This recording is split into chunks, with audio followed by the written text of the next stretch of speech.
he said, hii serikali yangu tutaunda na kina mama mboga, watu ya bodaboda, mkokoteni, watu ya chini. When he formed the government, I expected him to take watu ya bodaboda, watu ya mama mboga, and place them in various places to work for the government. Not necessarily to be ministers. Just to work even in the county council. To work in schools. If you have a bunch of kids in your house, you have 6 kids, okay? And there's no food in your house. There are no blankets in your house. They don't have school uniforms. Will you send your kids to your neighbor and say, hey, enda kwa marafiki, enda kwa neighbor, mukule pale, mwangalie TV pale? You should go to your neighbors. Will you send your kids to your neighbor's house to eat? It's despicable. As your father, you will bring food. So when President Ruto is talking about, and then Saudi Arabia, nimeenda Germany, kuwatafutia kazi, that's not right. Let people go out there on their own. Willingly. Willingly.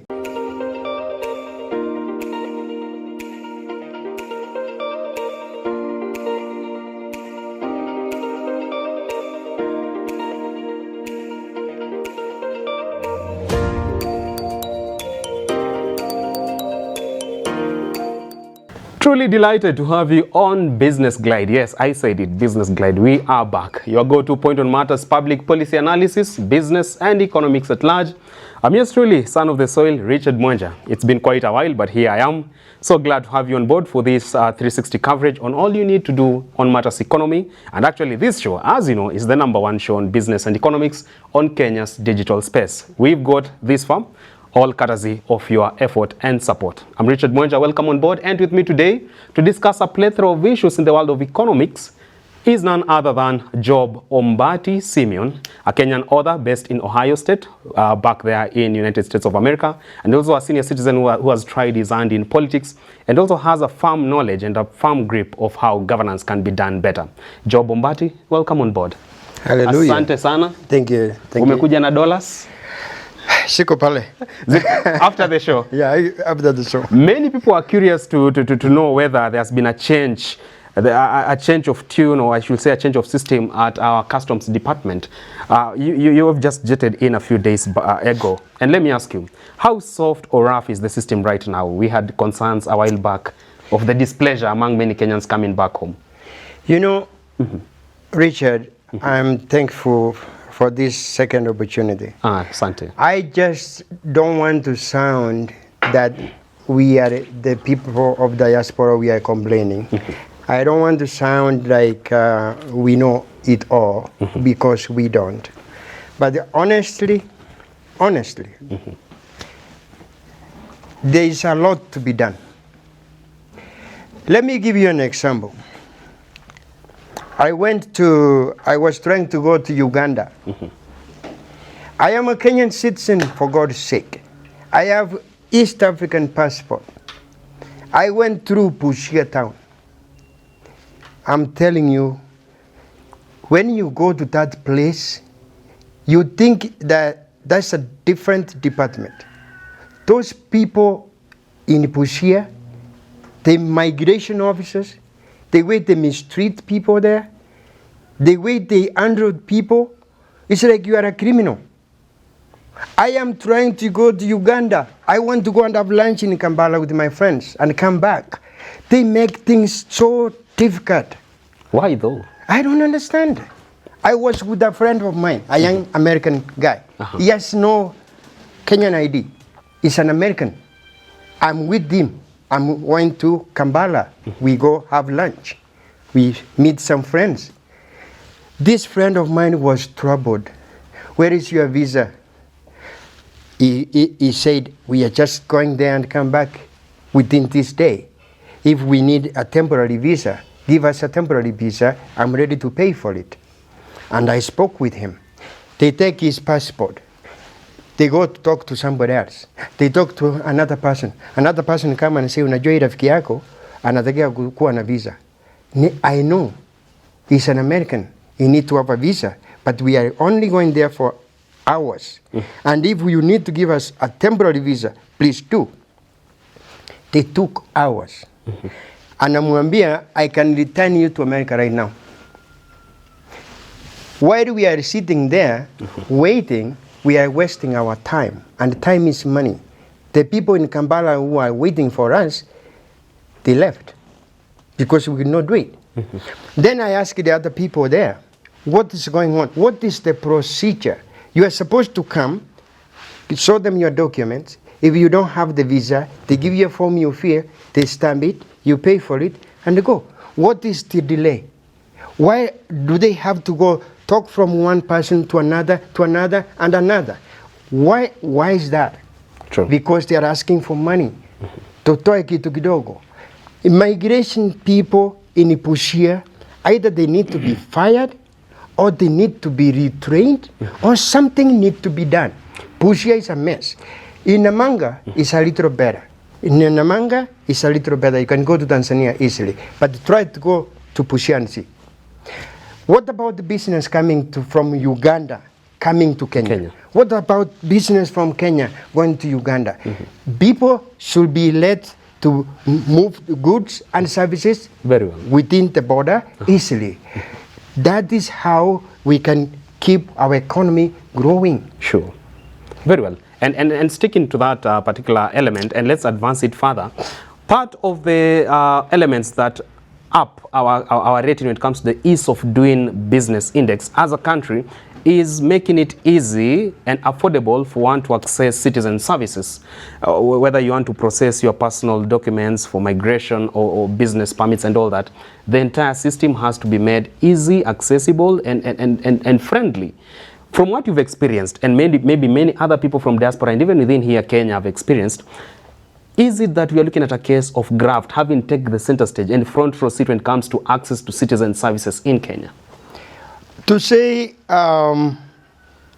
that the e-citizen has made things a little better, it is true. A little better.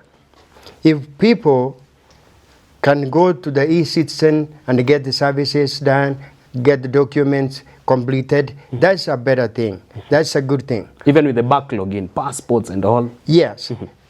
The backlog is done because of the people working behind or in front of the computer.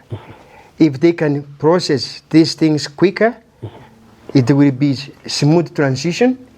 Every Kenyan who has reached the age of 18 should be able to process his or her ID. True. When a Kenyan wants to get a passport, it should be like APC, just fill the form, pay the money, and get your passport. Those things make our economy go, because these people are going out there to do business. These people need documents to start a business. You need an ID to open a bank account. Let's make these things easier for the people, so that when these things are done, everybody will go to e-citizen, register there, and do business there. Very well. And by so doing, they will reduce a little about corruption. Very well. When you're coming over for this interview, I've seen you've tagged along your son and a few youths therein who identify themselves as hustlers.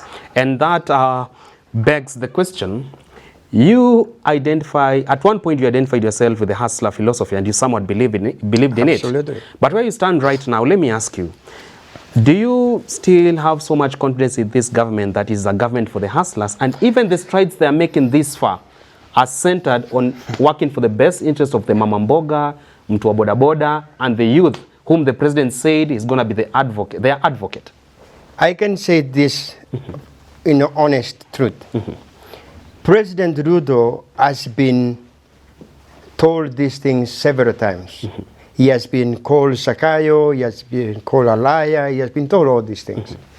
And these things started because he said, hii serikali yangu, tutaunda na mama mboga, watu ya boda boda, mkokoteni, watu ya chini.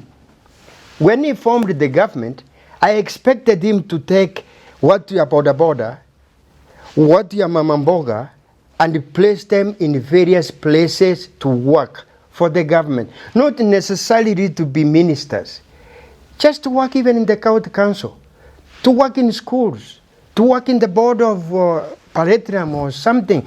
Give them jobs, create jobs. You know, jobs when you read my book, Kenya the Beloved, I said this: jobs don't come from the sky. Jobs are created. Leaders need to deliberately create jobs. Deliberately create jobs. They have to have a plan and deliberately create jobs for the people. Jobs don't just happen. They have to be created.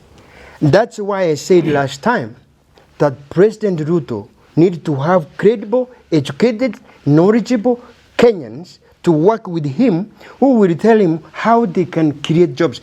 For example, you Richard, you are an economist. True. Does it mean that there's no place for you to work? Definitely there are. It is because of corruption, and it's because there are some people there who want to employ people from their community. Even people are not qualified.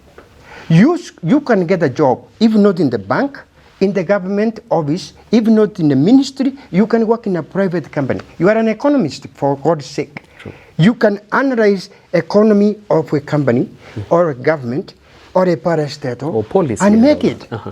But nobody has given you that chance. And that's why I'm asking Mr. Ruto to consider these things. At the same time, creating jobs means opening up our agriculture sector, which is the biggest, opening up our tourism sector, which is second, and allowing Kenyans to access ways of going abroad. If you can do that, when they go out, and then they work out there, and then they send the so-loved money. We know Kenyans work so much hours out there. They spend hours and hours working, then they send money. Money comes to M-Pesa, to the country. Then these politicians take this money and buy big V8 vehicles, which they drive in a place there's no roads, there's no electricity. They say we are big people, but they don't care about those people working out there in Saudi Arabia. Wengine wanatusiwa, wengine wanafanya kazi 24 hours so that they can send money to build this country. Alafu wanadharauliwa. Ukijaribu kurudi hapa unaonyeshwa madharau. Ukijaribu kwenda nje unaonyeshwa madharau. Ama unasumbuliwa, upegwi kitambulisho. You go so much. Let them create jobs in the country. Let them create wealth from agriculture and in tourism. And at the same time, let them make it easier for Kenyans. Let me ask you a simple question. Please do. Do you know how many Kenyans we have in the diaspora? We have more than 2 million Kenyans. Do you know how many Kenyans we have who are working as nurses and doctors in the US, in Canada, or in Australia? We have people working as doctors. You know, if this government can make it easier for them to import things to Kenya, my friend, imagine how much impact that will be. Doctors will send in X-ray machines. True. They will send MRI machines. They will send even grabs. They will send medical supplies and all. Medical supplies. Blood pressure machines. They will send so many things. Whether they send them to their own private hospitals, their clinics, or to government hospitals. Local governments. Those things will come to Kenya. And if we have these medical equipment in Kenya, who are they serving? They are serving Kenyans. Their own brothers, sisters, and parents. Yes. Let's make it easy for these Kenyans abroad to send those things here. Let's make it easier for the Kenyans abroad to start a business. When you come here, you want to start a business. It should be easy for you. True. Easy for you. Start a business. Open an office. Employ people. Let them make these things easier. Because if they do, our economy will increase. More revenue collection. More revenue and people will be willing to do that, to pay taxes. Jobs will be created. Which begs the question, Sam. We are seeing a case whereby the government is sort of having insatiable appetite to export labor, even at a time when some of our agencies and institutions in Kenya are understaffed, from the healthcare sector to education sector. From where you see it, should we actually tone down on exporting labor much as we are decrying unemployment among our youth, and first create an enabling environment that will tap these youths, then when we have a surplus, we now export them to Saudi Arabia or US? Dr. Ruto, he reminded me of another gentleman who had so many kids. You know, people going abroad is not a problem. Let people go. Make it easy for them to go. But as a father, let me ask you, if you have a bunch of kids in your house, you have 6 kids, okay? And there's no food in your house. There are no blankets in your house. They don't have school uniforms. Will you send your kids to your neighbor and say, hey, enda kwa marafiki, enda kwa neighbor, mukule pale, mwangalie TV pale? You should go to your neighbors. Will you send your kids to your neighbor's house to eat? It's despicable. As your father, you will bring food. So when President Ruto is talking about, and then Saudi Arabia, nimeenda Germany, kuwatafutia kazi, that's not right. Let people go out there on their own. Willingly. Willingly. Let them choose when they want to go and go. But as a president, you should create jobs here. You should make economy work here. So that when these talented Kenyans want to work, they work. When they want to go out, they go. But you can't say, and then Mudavadi kazi Saudi Arabia. Honestly, you don't send your kids to a neighbor's house to eat because there's no food in your house. Very well. You go out there, bring food for your kids. How about the conversation on the need for us to refill what was termed as dilapidated coffers that this government claims it inherited? And one of the ways to refill them and replenish them is taxing Kenyans. Taxing Kenyans so that we raise enough revenue to fund our development and recurrent expenditure. From where you sit as a senior citizen and someone who's actually analyzed the economy for quite a while, do you think we can tax Kenya to prosperity? The answer is no. There's no country which can prosper by taxing their own citizens that much. You can only tax people until that much, and then they will default. You don't create wealth by taxing mama mboga. Tax is good, but it should be proportional and reasonable. Thirdly, this taxed money should be shown where it go. Let's say, for example, wewe ni mama mboga, unauza manyanya yako ya nini ya 5,000. Umenunua mboga ya 5,000. Unakuja kwa duka kuuza. 10% inaharibika. Okay? Maanake imeanguka ama imenyeshewa ama something. Mboga yako 10% imeharibika. City Council wanakuja wanakuidhisha 200. Alafu inaitwanga nini hiyo county government inakuidhisha 300. Alafu federal government inakwambia NHIF whatever pay unalipa inaenda 500. Sasa out of your 5,000 10% imeharibika. Umebaki na 4,000. Unalipa tax for 1,000. How are you going to make it? The government should stop this business of thinking ya kwamba we will tax our way into making our economy. Create other avenues. Let me show you another example.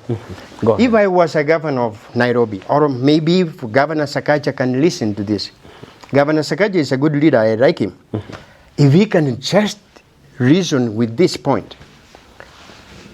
Nairobi National Park, for example, is within Nairobi County. Right at the center. Nairobi National Park can attract so many Kenyans if 2 things are done. One, if they can make roads in Nairobi National Park. Kuna barabara karibu 2 ama 3. Not possible? Hiyo barabara 2, 3, ukiona mnyama pale iko mbali. Ukitaka kukaribia, hakuna barabara imekata hapo. If they can make more roads in Nairobi National Park, those roads should be passable. Wakenya wawe informed. Marketing should be done to Kenyans. To be told, you can go to Nairobi National Park, even with your small car. You can go to Nairobi National Park on the weekend with your family. You pay this money, you go to a Nairobi National Park, you come back. Many Kenyans will go to Nairobi National Park. Therefore, more revenue will be collected for Nairobi County. With the right infrastructure in place. With the right infrastructure and enabling environment. Absolutely. Zero discrimination. Huyu ni mzungu atangulie kwanza. And that's another problem. You go to a national park, where umeingia kwa gari, mbele, mzungu ako nyuma. Huyu Mwafrika anakuhandle kama you are a criminal. You are not supposed to be here. Alafu mzungu wako nyuma anaambiwa I'm sorry for inconvenience. So you were inconvenient. Imagine na wewe ni Mkenya unalipa pesa unaingia kwa park. Alafu huyu this stuff anahandle mzungu kama is a god in this planet. That mentality of handling mzungu like there's something else better, tuache tafadhali. Mzungu ni mzungu, ni mtu kama wewe. Let's put priority on our people. Market Nakuru National Park, market Samburu, Masai Mara. Let Kenyans travel to those places. There will be income generated from there. Very well. Yes. Before we wrap up this conversation, a while back we saw a publication by the Washington Post which profiled Kenya, and it actually said Kenya is poised to be the Singapore of Africa. That message was actually seconded and highly cheered on by the government of the day. So let me ask you, looking at how President Ruto and his government have handled the economic issues bedeviling Kenya this far and the strides they're trying to make to take us to that Singapore, what scorecard would you give them on a scale of 1 to 10? How well or bad have they performed? We want President Ruto to succeed. Honestly, he is the president of Kenya. But words alone are not going to make us Singapore. If you ask the people of Singapore, they will tell you this. We did not get where we are by giving speeches or talking nice talking points. We deliberately made a policy, what to do and how to do it. And those people of Singapore, they came together. They asked the best ideas. Who has the best idea? And how can this idea be put in place? They put the idea in place. They worked on it. The economy started jumping up. Employment, which was up, went down because people got jobs. Private citizens started business. When people start business, they bring economy and they create jobs. If you make it possible for them, everybody to start a business they like, and you support them, give them electricity so that they can run their business 24 hours, they generate income. And when they generate income, they create more jobs. That's what Singapore did. And at the same time, there's no room for corruption. No room. If you are in a government office or in wherever area you work, and you are found to have misappropriated some money, you are fired. If you took corruption and there is evidence that you took corruption, you are fired and you go to jail. They don't tolerate those nonsense. In China, they kill you. In USA? In China, they kill you. In the US, you are put in jail. Maybe your business is closed because you are corrupt. Now, nobody wants to associate himself or herself with a corrupt system, a corrupt company. Corruption is cancer. It's a bad thing. If we can make that way, then we can be Singapore. We cannot talk, we are going to be like Singapore. South Korea got independence at the same time like Kenya. Look where they have gone. What happened to us? We have the brains, but we don't have the integrity to put these things on paper and work on them. We have to be deliberate if we want to be Singapore. Deliberate and have the goodwill. Absolutely. Finally, you are here to give us your score on a scale of 0 to 10. On the economic front, how well or bad has Ruto performed? So far, I will give them number 4. 4 out of 10? 4 out of 10. They have to work hard. Kenyans are suffering, man. That's below average. Mama Mboga are crying.